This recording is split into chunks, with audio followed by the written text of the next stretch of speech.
Le Crédit Agricole SFR Entreprise. EDF, Crête d'Or. La SCPR et la Chambre de commerce et d'industrie de La Réunion vous proposent les nouveaux défis. L'ADIR et RFO Réunion, avec le concours de l'Europe, la région et le département, présentent les nouveaux défis.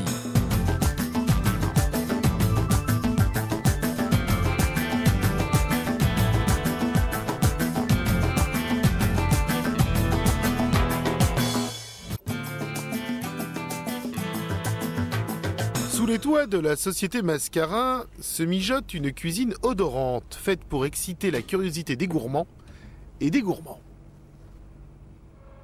À l'intérieur de ces drôles de marmites font du chocolat, des pastilles, matières premières de ce qui sera tout à l'heure plaquettes, fritures et œufs de Pâques.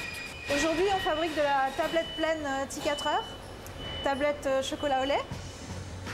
Pendant qu'à l'étage, le chocolat porté à une température de 40 degrés prend l'aspect d'une pâte onctueuse, les moules ont commencé leur sarabande, alignés comme à la parade. Ils défilent jusqu'au moment où, un à un, ils sont littéralement tartinés de chocolat. C'est du chocolat au lait, 34% cacao.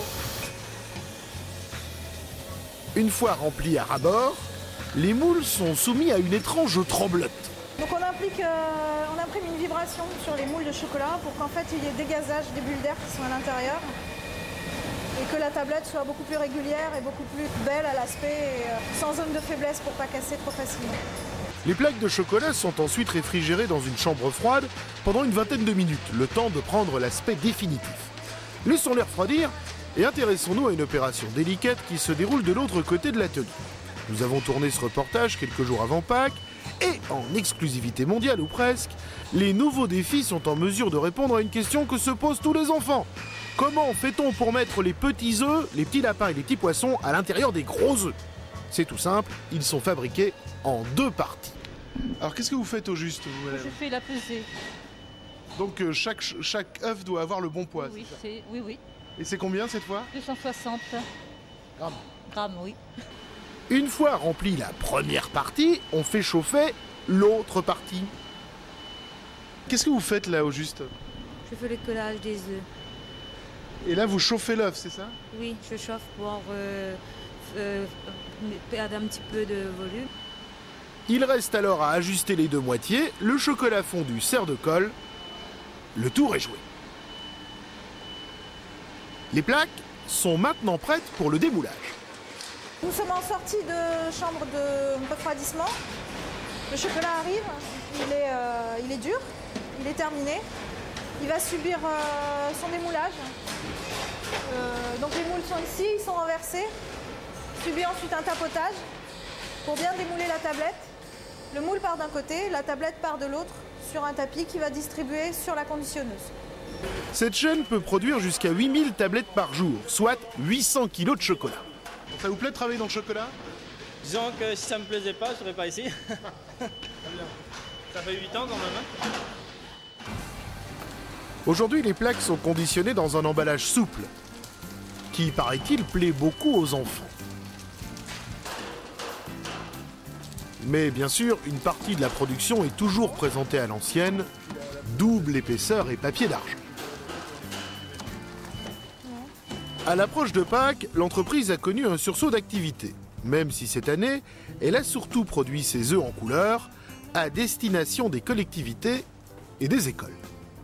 Ben ici, on prépare des petits sachets pour Pâques, on met des œufs, ce sera pour les commandes des commerçants ou des particuliers. Et c'est des jeunes qu'on a pris esprit pour faire ça. De plus en plus, Mascarin souhaite donner à sa production une couleur locale, d'où le développement d'une gamme de chocolat fourré au goyave, ananas, litchi et autres fruits de pays. Fabriquer du chocolat, ça paraît simple. Erreur. Non, c'est pas si simple. Le chocolat est un produit fragile. Il nécessite de nombreux contrôles, notamment des contrôles de température. Et lors de sa conservation, des très bonnes conditions d'hygrométrie, c'est-à-dire d'humidité dans l'air, pour que sa conservation soit optimale. C'est un produit qui est vivant, qui évolue en fonction des conditions extérieures et qu'il faut traiter donc avec beaucoup de ménagement. Et est-ce que travailler dans le chocolat, ça dégoûte du chocolat? Pas du tout. C'est tous les jours, un plaisir renouvelé. Pâques est, paraît-il, la fête religieuse qui provoque le plus de crises de foi.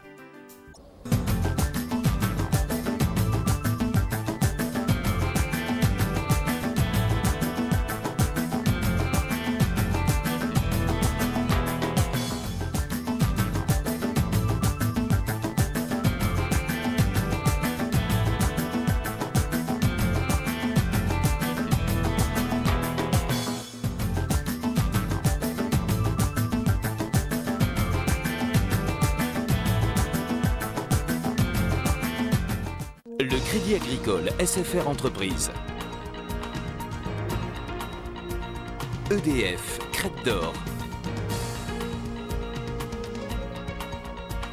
La SCPR et la Chambre de commerce et d'industrie de La Réunion vous ont proposé les nouveaux défis.